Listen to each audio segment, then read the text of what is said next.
to Pause and Polish. This is a quick hands-on series designed to help you strengthen small pieces of your courses for big impact.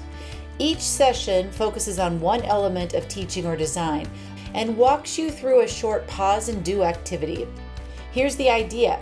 Instead of just hearing about strategies, you'll stop the video, apply them right now in your own course, and walk away with a polished product ready to use.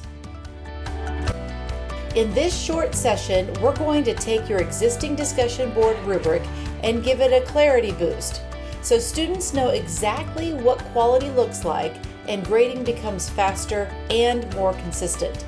We'll do this in 3 short steps. First, we'll identify where your rubric might be vague or unclear. Second, we'll sharpen your language so students know exactly what to do. And third, we'll check that your point values and descriptors reflect real differences in performance. You'll be working right alongside me, so be ready to pause the video and make live edits to your rubric as we go. Let's start by looking closely at your own discussion rubric. Take a moment to scan your criteria, especially those middle columns. Most of us will find that we have at least one category that's a little fuzzy. Maybe it says something like shows understanding, provides thoughtful comments, or demonstrates clarity of argument. Those are really great phrases, but they don't tell students what quality really looks like. Pause this video right now and highlight one area in your rubric that feels a little vague or hard to measure. We'll use that as our starting point. Now that you've identified a fuzzy area, let's walk through an example together. At first glance, this rubric is clear and organized. We see criteria for both the initial post and the peer post, along with point values and performance levels. That's a really great start. But as we look closer, there's room for a rubric glow up. Notice how many of the descriptors are general phrases like clarity of argument, good general answers, or lacks depth. These sound solid, but they can be interpreted completely different by students or other graders. The rubric could benefit from more specific, observable language, things students can actually demonstrate and instructors can consistently identify. Another glow-up opportunity is the point differences are minimal in this example, only 1 point apart, which may not meaningfully distinguish levels of performance.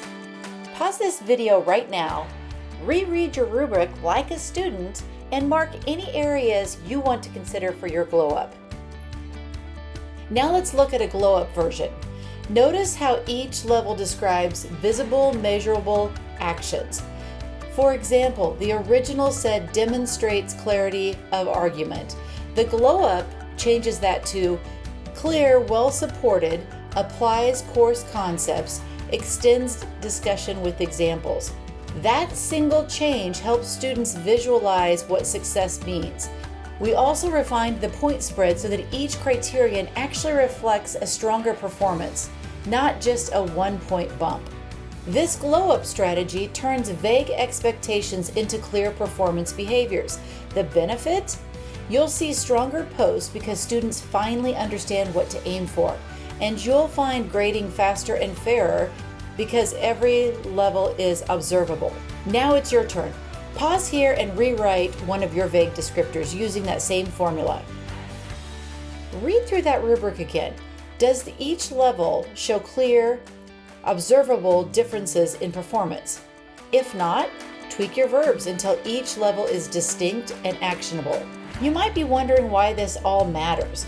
Well, this small shift in language can make a gigantic impact. You're not just creating a grading tool, you're actually designing a learning guide.